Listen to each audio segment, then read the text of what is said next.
اعوذ باللہ من الشیطان الرجیم بسم اللہ الرحمن الرحیم رب اشرح لی صدری ویسر لی امری واحلل عقدۃ من لسانی یفقہوا قولی۔ ہم دیکھ رہے تھے فتنوں کا دور، آپ صلی اللہ علیہ وسلم کی پیشین گوئیاں۔ ہم دیکھیں گے پاکیزہ ہوا کا چلنا۔ حضرت عیاش بن ربیعہ رضی اللہ تعالیٰ عنہ کہتے ہیں کہ میں نے نبی صلی اللہ علیہ وآلہ وسلم کو فرماتے ہوئے سنا، قیامت سے پہلے ایک ہوا چلے گی جس میں تمام مومنوں کی ارواح قبض کر لی جائیں گی۔ حضرت عائشہ صدیقہ رضی اللہ تعالیٰ عنہ سے روایت ہے کہ میں نے آپ صلی اللہ علیہ وسلم سے سنا، آپ صلی اللہ علیہ وسلم فرماتے تھے، رات اور دن نہیں گزریں گے یہاں تک کہ لات اور عزیٰ کی دوبارہ عبادت کی جائے گی۔ میں نے عرض کیا، اے اللہ کے رسول صلی اللہ علیہ وآلہ وسلم، میرا تو یہ گمان تھا کہ جب اللہ نے یہ آیت، وہ اللہ تعالیٰ ہی ہے جس نے اپنے رسول صلی اللہ علیہ وسلم کو ہدایت اور دین حق کے ساتھ بھیجا ہے تاکہ اسے پوری جنس دین پر غالب کر دے، خواہ مشرکوں کو یہ کتنا ہی ناگوار ہو، اتری تھی۔ تو میرا غالب گمان یہی تھا، آخر تک دین یوں ہی رہے گا۔ فرمایا، جب تک اللہ تعالیٰ کو منظور ہوگا دین اسی حالت پر رہے گا، پھر اللہ تعالیٰ ایک پاکیزہ ہوا بھیجے گا، وہ ہر اس شخص کو فوت کر دے گا جس کے دل میں رائی کے دانے کے برابر بھی ایمان ہوگا۔ پھر برے لوگ رہ جائیں گے اور اپنے باپ دادا کے دین کی طرف لوٹ جائیں گے۔ مکہ کی ویرانی، کعبہ کو گرا دیا جائے گا۔ حضرت ابو ہریرہ رضی اللہ تعالیٰ عنہ سے روایت ہے کہ آپ صلی اللہ علیہ وسلم نے فرمایا، کعبہ کو حبشہ کا چھوٹی چھوٹی پنڈلیوں والا گروہ گرا دے گا۔ حضرت ابو ہریرہ رضی اللہ تعالیٰ عنہ سے روایت ہے کہ رسول اللہ صلی اللہ علیہ وآلہ وسلم نے فرمایا، دو چھوٹی چھوٹی پنڈلیوں والا حبشی گروہ اللہ رب العزت کے گھر کو گرا دے گا۔ حضرت عبداللہ بن عمر رضی اللہ تعالیٰ عنہ بیان کرتے ہیں کہ نبی صلی اللہ علیہ وآلہ وسلم نے فرمایا، کفار حبشہ یعنی حبشہ کے کفار جب تک تم سے تعرض نہ کریں تم بھی انہیں چھوڑے رہو، بلا شبہ کعبے کا خزانہ نکالنے والا ایک حبشی ہی ہوگا جس کی پنڈلیاں چھوٹی چھوٹی ہوں گی۔ حضرت میمونہ رضی اللہ تعالیٰ عنہ کہتی ہیں، ایک روز آپ صلی اللہ علیہ وسلم نے فرمایا، اس وقت تمہارا کیا حال ہوگا جب دین میں بگاڑ پیدا ہو جائے گا، خون بہایا جائے گا، زیب و زینت ظاہر ہوگی، عمارتیں اونچی بنائی جائیں گی، بھائیوں میں اختلاف پیدا ہو جائے گا اور بیت اللہ شریف کو آگ لگا دی جائے گی۔ مدینہ کی ویرانی، حضرت سفیان ابو ظہیر رضی اللہ تعالیٰ عنہ کہتے ہیں، میں نے آپ صلی اللہ علیہ وسلم کو فرماتے ہوئے سنا، یمن فتح ہوگا اور وہاں سے کچھ لوگ سواری کے جانور لائیں گے اور اپنے اہل و عیال نیز جوان کی بات مان لیں گے، انہیں بٹھا کر اپنے ساتھ یمن لے جائیں گے، حالانکہ اگر وہ سمجھتے تو مدینہ میں رہنا ان کے لیے بہتر ہوتا۔ شام فتح ہوگا اور وہاں سے لوگ سواریاں لے کر آئیں گے اور اپنے اہل و عیال کے علاوہ جو جوان کی بات مان لیں گے ان پر بیٹھ کر اپنے ساتھ شام لے جائیں گے، حالانکہ مدینہ میں رہائش ان کے لیے خیر کا باعث ہوتی اگر وہ سمجھتے۔ اور جب عراق فتح ہوگا تو لوگ وہاں سے سواریاں لے کر آئیں گے اور اپنے اہل و عیال کے ساتھ ان لوگوں کو بھی لے جائیں گے جو ان کی بات مانیں گے، حالانکہ اگر وہ سمجھتے تو مدینہ میں رہائش اختیار کرنا ان کے حق میں بہتر ہوتا۔ حضرت ابو ہریرہ رضی اللہ تعالیٰ عنہ کہتے ہیں کہ میں نے آپ صلی اللہ علیہ وسلم کو فرماتے ہوئے سنا، تم لوگ مدینہ کو خیر اور بھلائی پر چھوڑ جاؤ گے، پھر وہاں وحشی جانور، درندے اور چرندے بسنے لگیں گے۔ قبیلہ مزینہ کے دو چرواہے مدینہ منورہ اپنی بکریاں لینے آئیں گے تو وہاں سب کے سب وحشی جانور ہی پائیں گے۔ جب سنیتا الوداع کی گھاٹی میں پہنچیں گے تو منہ کے بل گر پڑیں گے۔ ملک حجاز سے آگ کا نکلنا، حضرت انس رضی اللہ تعالیٰ عنہ نے بیان کیا کہ آپ صلی اللہ علیہ وسلم نے فرمایا، قیامت کی پہلی علامتوں میں سے ایک آگ ہے جو لوگوں کو پورب سے پچھم کی طرف ہانک کر لے جائے گی۔ حضرت ابو ہریرہ رضی اللہ تعالیٰ عنہ نے بیان کیا کہ آپ صلی اللہ علیہ وسلم نے فرمایا، قیامت قائم نہ ہوگی یہاں تک کہ سرزمین حجاز سے ایک آگ نکلے گی اور بصرہ میں اونٹوں کی گردنوں کو روشن کر دے گی۔ حضرت ابن عمر رضی اللہ تعالیٰ عنہ فرماتے ہیں کہ صحابہ رضی اللہ تعالیٰ عنہ نے عرض کیا، اے اللہ کے رسول، اس دوران آپ کا ہمیں کیا حکم ہے؟ آپ نے فرمایا، تم شام کے علاقے کو لازم پکڑو۔ حضرت ابو سریحہ حذیفہ بن اسید رضی اللہ تعالیٰ عنہ سے روایت ہے کہ آپ صلی اللہ علیہ وسلم ایک کمرہ میں تھے اور ہم آپ صلی اللہ علیہ وسلم سے نیچے تھے۔ بس آپ صلی اللہ علیہ وسلم ہماری طرف تشریف لائے تو فرمایا، تم کس چیز کا ذکر کر رہے ہو؟ ہم نے عرض کیا، قیامت کا۔ تو آپ صلی اللہ علیہ وسلم نے فرمایا، قیامت اس وقت تک نہ آئے گی جب تک 10 علامات پوری نہ ہو جائیں۔ مشرق میں دھنسنا اور مغرب میں زمین کا دھنسنا اور ایک دھنسنا جزیرۃ العرب میں ہوگا، اور دھواں، دجال، دابۃ الارض، یاجوج ماجوج، سورج کا مغرب سے طلوع ہونا اور آگ جو عدن کے کنارے سے نکلے گی، جو لوگوں کو ہانک کر لے جائے گی۔ دوسری سند ذکر کی ہے، اس سے یہ حدیث اس طرح مروی ہے، لیکن اس میں نبی صلی اللہ علیہ وسلم کا ذکر نہیں، اور ان میں سے ایک نے 10ویں علامت کے بارے میں کہا کہ وہ عیسیٰ ابن مریم کا نزول ہے علیہ السلام، اور دوسرے نے کہا وہ آندھی ہے جو لوگوں کو سمندر میں ڈال دے گی۔ علامت قیامت، واقعاتی ترتیب۔ حضرت عبداللہ بن مسعود رضی اللہ تعالیٰ عنہ سے روایت ہے، جس شب کو آپ صلی اللہ علیہ وسلم کو معراج ہوا، آپ صلی اللہ علیہ وسلم نے ملاقات کی حضرت ابراہیم علیہ السلام اور حضرت موسیٰ علیہ السلام، حضرت عیسیٰ علیہ السلام سے۔ ان سب نے قیامت کا ذکر کیا تو حضرت ابراہیم علیہ السلام سے سب نے پوچھا، یہ جان کر کہ وہ سب میں بزرگ ہیں، ان کو ضرور علم ہوگا، لیکن ان کو کچھ علم نہ تھا قیامت کا۔ پھر سب نے حضرت موسیٰ علیہ السلام سے پوچھا، ان کو بھی علم نہ تھا۔ آخر میں حضرت عیسیٰ علیہ السلام سے پوچھا، انہوں نے کہا، مجھ سے وعدہ ہوا ہے کہ قیامت سے کچھ پہلے کا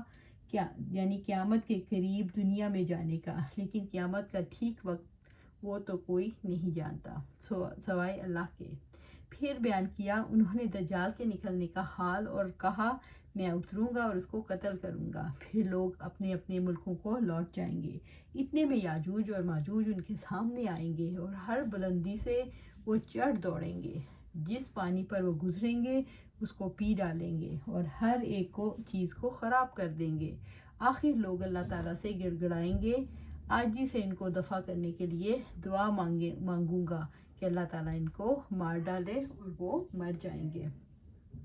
اور زمین بدبودار ہو جائے گی۔ ان کے پاس پھر لوگ گڑ گڑائیں گے کہ اللہ کی درگاہ میں اللہ تعالیٰ سے دعا کروں گا تو وہ پانی بھیجے گا جو ان کی لاشیں اٹھا کر سمندر میں بہا لے جائے گا۔ یہ حدیث کے خلاف ہے جس میں یہ مذکورہ ہے کہ اونٹ کے برابر پرندے آئیں گے اور ان کی لاشیں اٹھا لے جائیں گے، اور ممکن ہے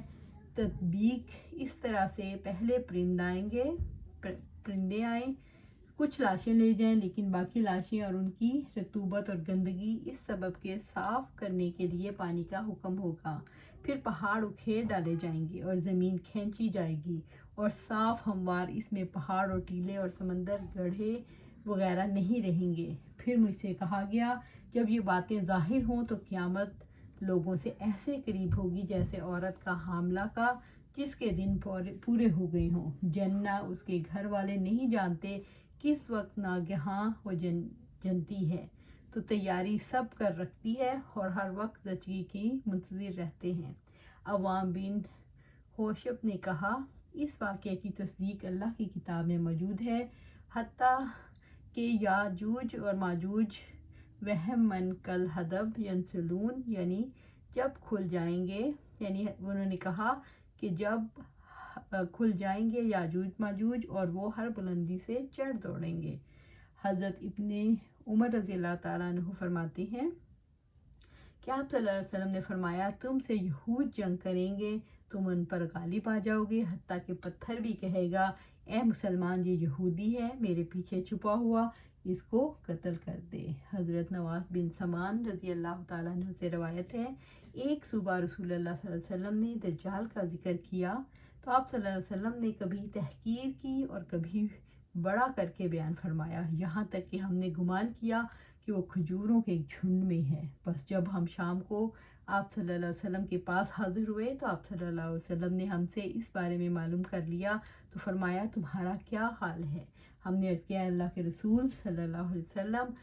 آپ نے صبح دجال کا ذکر کیا اور اس میں آپ صلی اللہ علیہ وسلم نے کبھی تحقیر کی اور کبھی اس فتنے کو بڑھا کر کے بیان کیا، یہاں تک کہ ہم نے گمان کیا کہ وہ کھجوروں کے ایک جھنڈ میں ہے۔ تو آپ صلی اللہ علیہ وسلم نے فرمایا میں تمہارے بارے میں دجال کے علاوہ دوسرے فتنوں کا زیادہ خوف کرتا ہوں، اگر وہ میری موجودگی میں ظاہر ہو گیا تو میں تمہاری بجائے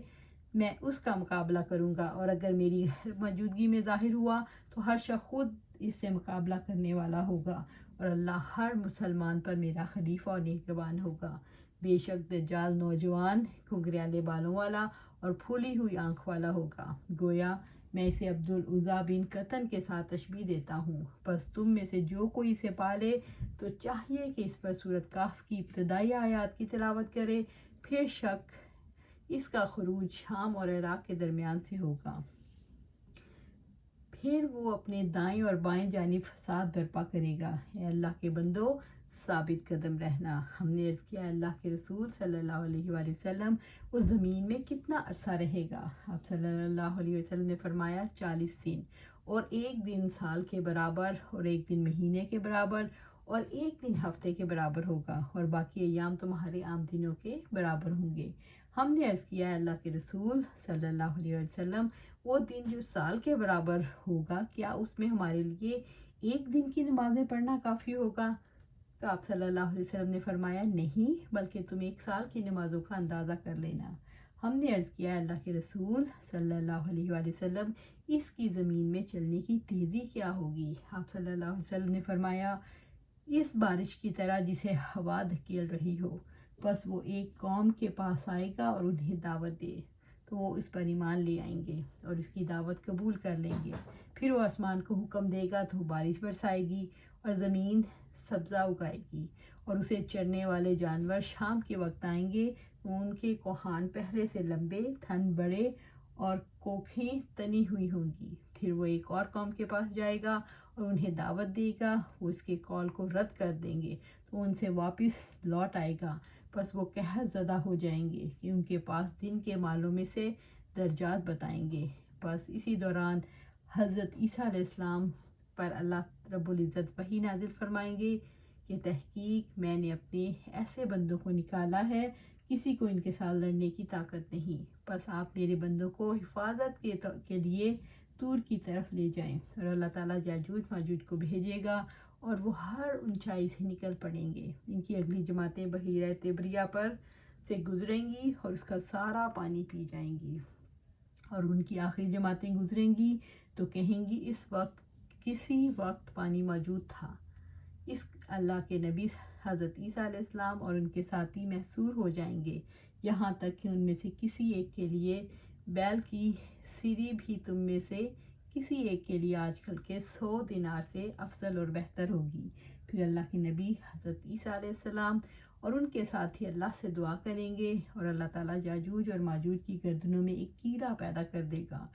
وہ ایک جان کی موت کی طرح سب کے سب ایک لخت مر جائیں گے۔ پھر اللہ کے نبی عیسیٰ علیہ السلام اور ان کے ساتھی زمین کی طرف اتریں گے تو زمین میں ایک بالش کی جگہ بھی یاجوج ماجوج کی علامات اور بدبو سے انہیں خالی نہ ملے گی۔ پھر اللہ کے نبی حضرت عیسیٰ علیہ السلام اور ان کے ساتھی دعا کریں گے اور اللہ تعالیٰ اونٹوں کی گردنوں کے برابر پرندے بھیجیں گے جو انہیں اٹھا کر لے جائیں گے، اور جہاں اللہ چاہے وہ انہیں پھینک دیں گے۔ پھر اللہ تعالیٰ بارش بھیجے گا جس سے ہر مکان خواہ وہ مٹی کا ہو یا بالوں کا آئینے کی طرح صاف ہو جائے گا، اور زمین مثل باغ یا حوض کے دھل جائے گی۔ پھر زمین سے کہا جائے گا اپنے پھل کو اگا دے اور اپنی برکت کو لوٹا دے،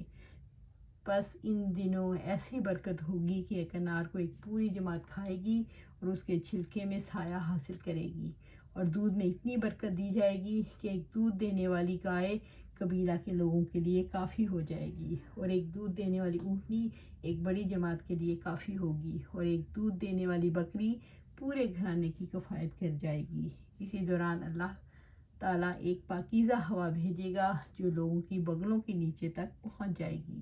پھر ہر مسلمان اور ہر مومن کی روح قبض کر لی جائے گی، اور بد لوگ باقی رہ جائیں گے جو گدھوں کی طرح کھلے بندوں جمع کریں گے، بس انہیں پر قیامت قائم ہوگی۔ آج ہم یہیں پر اپنا سلسلہ ختم کرتے ہیں، اور کرنے کا کام یہ ہے کہ فتنوں کے دور میں اپنے آپ کو بچا کر رکھیں، اپنے آپ کو قرآن و سنت کے ساتھ جوڑ کے رکھیں، اور اللہ کے سیدھے راستے پر چلیں، اور اللہ سے دعا ہے کہ ہمیں سیدھے راستے پر، صراط مستقیم پر استقامت عطا فرمائے۔ آمین یا رب العالمین۔